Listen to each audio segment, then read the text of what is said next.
Kosomi Netaniwemakanok, or as we say in our language, good morning, my relatives. My name is Gary Bisa, and I am the chairman of the Menominee Indian Tribe of Wisconsin, and I'm also chairman of the Menominee Kenosha Gaming Authority. And I'm joined by Jim Allen, chairman of Hard Rock International, and we have a very nice deal for Wisconsin we'd like to go over in a few minutes here. Together, the Menominee and Hard Rock are partners in the proposed Menominee Kenosha project. Together, we've gone through a wide range of emotions since Governor Walker's initial determination on the Kenosha project, which we believe was a misinformed decision that we will be asking for him to reconsider. We've heard from a lot of different people, bipartisan. We've heard from Democrats, Republicans. We've heard from the average Joe on the street who are bothered and angry by this decision, knowing the benefits that this would provide for the whole southeast Wisconsin corridor. People have told us that Menominee and Hard Rock have gone above and beyond to make sure that our project would benefit the entire state as well as our struggling tribe. The Bureau of Indian Affairs tells us that Governor Walker has until February 19th. He may have made the initial determination, but the Bureau tells us that he can reconsider and they will honor the original deadline of February 19th for that final determination. Governor, there's still a chance to put Wisconsin first.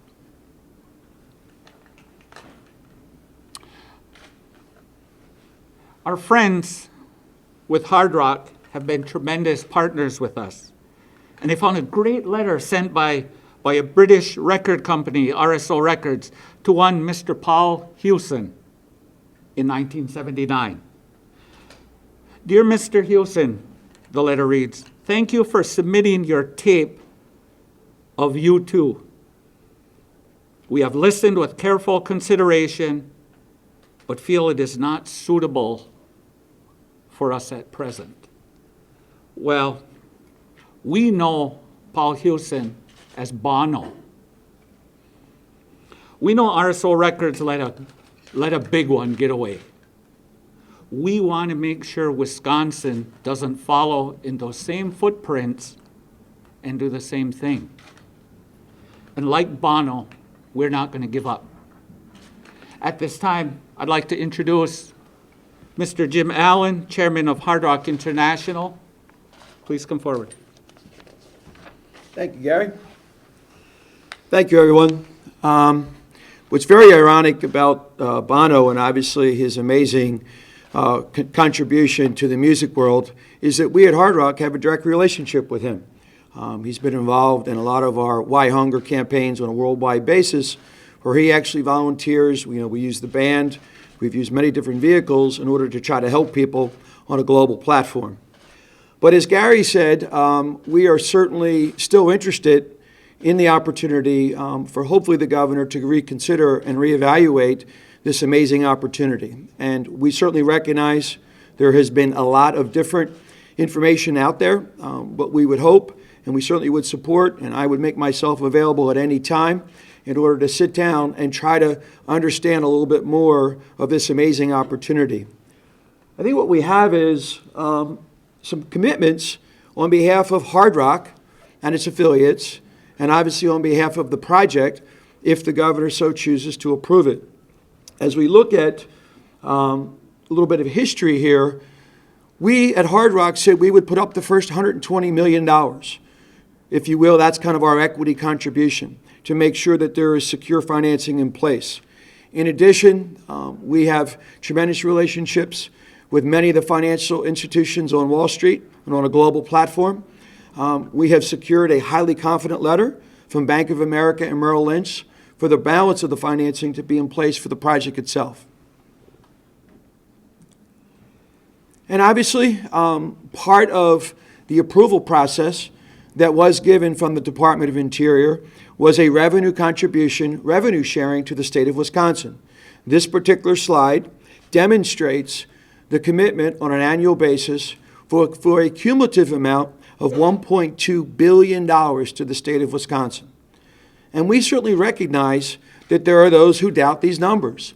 But if we look in our 40-year-plus history and our amazing history just most recently in other jurisdictions in the United States, we not only have met our numbers, we've actually exceeded them in all cases.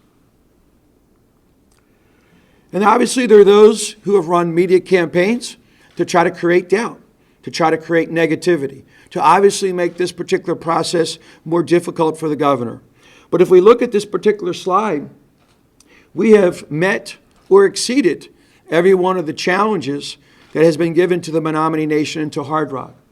Starting, obviously, that if our friends at Potawatomi no longer want to contribute their revenue share, or if there's any deficit there, we have suggested that we will put in writing, and frankly, it's in our particular compact documents that the governor signed, that we will backstop and we will make sure those payments are made.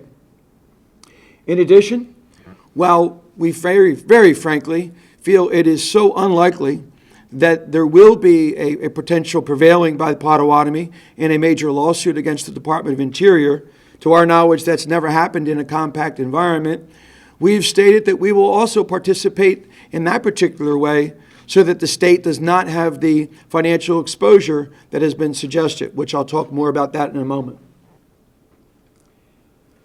And then in our documents, which we agreed to with the governor, we have the state and Potawatomi into a voluntary valid compact agreement. We'll also backstop that particular area. So what does this mean? Well, we don't understand how the Potawatomis could prevail, but certainly we're not the attorneys, and we'll leave that to the attorneys, of how they would be given a credit back for services and an exclusivity that they've already enjoyed. But if that were to happen, Seminole Hard Rock Entertainment and its affiliates will put up a $275 million bond that'll guarantee any hardship to the taxpayers of the state of Wisconsin. This is something that we feel that passionate about. We've obviously met with the Department of Interior. We've looked at every case out there in the history of compacts, and we truly feel that the state is protected. But in addition, we're putting our own money in place of that to assure that this does not become a burden for Governor Walker and for the taxpayers. With that, I would like to turn it back to our chairman, Gary. Thank you. To help the governor take a fresh look at this project, today I'm announcing that the Menominee Indian Tribe of Wisconsin will contribute $220 million to cover state taxpayers' share for a new Milwaukee Bucks arena in downtown Milwaukee. In addition to keeping the Bucks here in Milwaukee, this move frees taxpayer money Governor Walker currently has earmarked for a new arena. That public money can now be redirected to support University of Wisconsin, senior care, roads, and other critical needs. What we say is Menominee Bucks for Milwaukee Bucks. This will move forward, and this will happen if the Menominee Hard Rock Kenosha is reconsidered and allowed to move forward. We ask that Governor Walker take the time to meet with us and to review this new proposal when he returns from his trade mission to the United Kingdom. The governor is currently overseas seeking business investment for Wisconsin. We look forward to further discussing this homegrown business opportunity, this tax-free business opportunity that we bring forward, one that will create thousands of jobs, new jobs, and to help keep the NBA in Wisconsin. We have watched with interest as Governor Walker has proposed using $220 million in public money to build a new Milwaukee Bucks arena. We've watched as state legislators, conservative groups, and others from throughout Wisconsin and across the political spectrum object to using taxpayer money for an arena, especially at a time when the state is cutting UW funding by $300 million, reducing care for our seniors, borrowing hundreds of millions of dollars for our roads. Even the Assembly Speaker last week said the governor's arena plan had zero chance of approval. Providing public funding for sports facilities is always a dicey political proposition. Our $220 million proposal eliminates a big political problem and creates a major advantage to state taxpayers. We want Wisconsin to stay big league. But we also want to make sure state taxpayers don't bear the financial burdens of keeping the team. The $220 million arena contribution and the increased $275 million bond will be on top of, in addition to the $1.2 billion the Kenosha Casino gaming proceeds the tribe will bring into the state of Wisconsin. Menominee's total contribution adds up to $1.7 billion.